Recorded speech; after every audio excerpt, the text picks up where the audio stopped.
Halo teman-teman semuanya, jadi di sini kita akan mengutarakan ide solusi dari masalah yang akan kita angkat. Tapi sebelum itu, sebelum masuk ke dalam presentasi kita, kami akan memperkenalkan diri terlebih dahulu. Perkenalkan, nama saya Chelsea. Perkenalkan, nama saya Aiko. Perkenalkan, nama saya Hana. Dan perkenalkan, nama saya Jason Ferdi. Dan masih ada satu teman kita lagi, yaitu namanya Ansor. Baik, kami di sini dari kelompok cerita seduh SMA Negeri 2 Jakarta akan menyampaikan beberapa ide dan latar belakang dari masalah kita. Next. Oke, masuk ke daftar isi. Sebenarnya apa aja yang akan kita bahas pada presentasi kali ini? Inti utamanya akan ada 3 pembahasan, yaitu why water atau apa hubungan dengan water, kenapa nih air sekarang ini nih. Dan yang kedua, who atau siapa yang akan berperan nanti selanjutnya. Dan yang ketiga adalah apa itu flan dan bagaimana caranya dan seterusnya. Oke, selanjutnya mungkin akan dibahas oleh teman saya Hana. Kepada Hana dipersilakan. Oke, jadi pertama-tama kita bahas dulu kenapa nih kita mengangkat isu air. Nah, apa aja sih masalah yang terjadi? Bisa di next slide. Nah, jadi pertama-tama kita harus tahu dulu dong siapa yang nyebabin ini. Seperti yang kita tahu, air di Jakarta ini kan kondisinya kurang baik ya.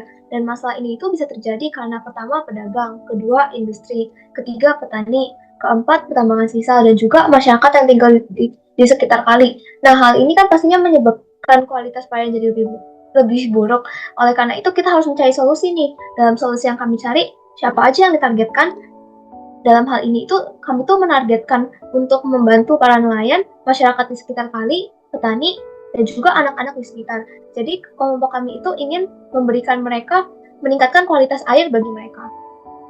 Nah, siapa aja sih orang-orang yang bisa membantu kami memberikan solusi? Yang pertama itu pastinya petugas kebersihan, yang kedua pemerintah, yang ketiga ketua RT RW, dan yang keempat peneliti, dan yang kelima adalah guru, dan terakhir tentunya kami sendiri.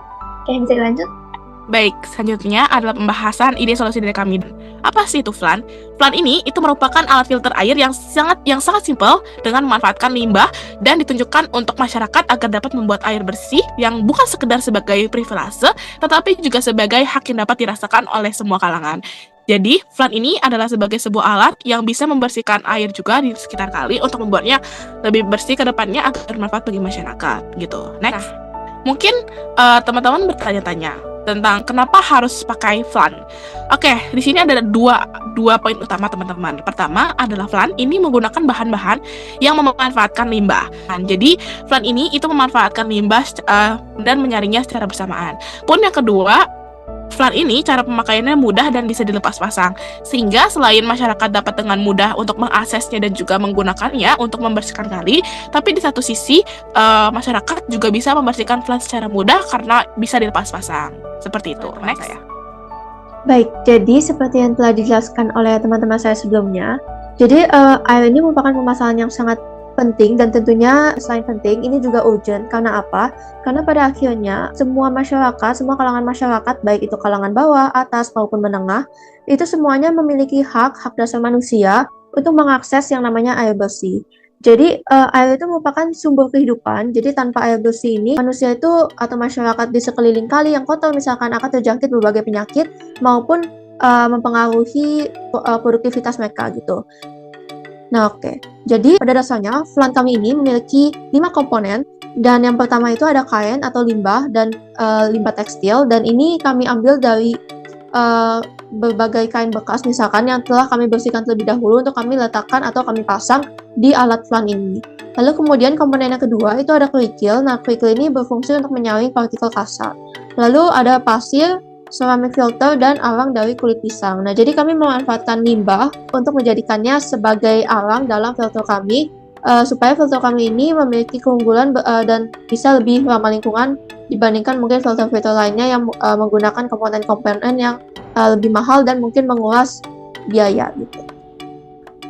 Baik, dan di sini ada bagaimana cara menggunakan flan itu sendiri. Nah, cara menggunakannya itu cukup simple, seperti yang teman-teman lihat di depan ini.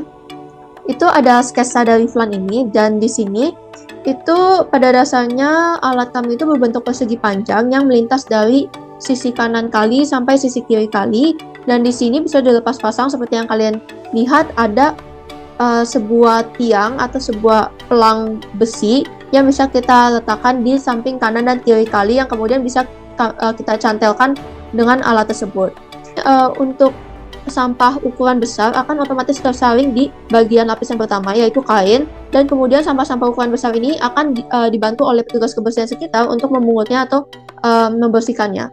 Lalu kemudian setelah 1 minggu atau misalkan 2 kali seminggu, itu alat flan ini perlu dibersihkan sehingga kami membuat atau merancang alat ini bisa dilepas pasang supaya petugas kebersihan nantinya bisa lebih mudah untuk membersihkan alat flan ini. Nah, di sini ada komponen-komponennya juga, dan perlu diingat juga semua limbah yang kami gunakan untuk komponen-komponennya itu sudah dibersihkan dan sudah diolah supaya bisa digunakan dalam filter ini. Nah, untuk selanjutnya saya serahkan ke Jason Ferdi. Oke, untuk menghasilkan filter yang bersih untuk pembersihan kali ini, kita tentunya pasti membutuhkan strategi pemasaran dan juga strategi dana.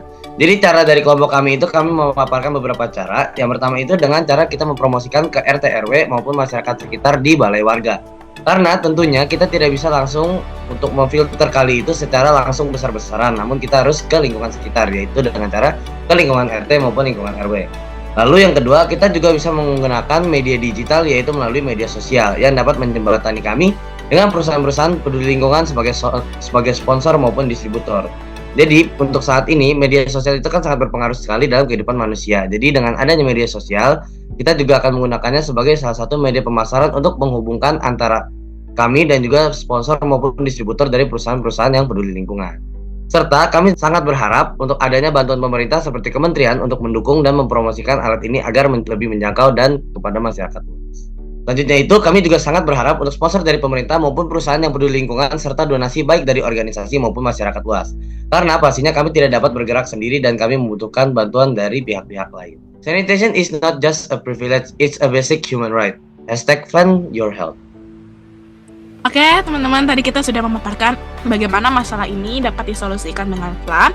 Kami juga tadi berharap bahwa flan ini dapat menyelesaikan masalah yang ada di sekitar kita, terutama kali-kali yang bermunculan di kali-kali kotor yang memang ada di sekitar kita. Semoga dengan adanya flan ini juga membangkitkan kesadaran bagi masyarakat untuk kemudian lebih peduli terhadap kali itu sendiri. Karena kalau pada akhirnya kalau kalinya nggak kotor, produk ini nggak akan ada dan nggak bakal jalan. Tapi karena kali kotor di sekitar itu masih ada, maka flan ini termunculkan ide solusinya. Maka dari itu, kita dari kelompok Cerita Seduh mengucapkan terima kasih. Bye-bye.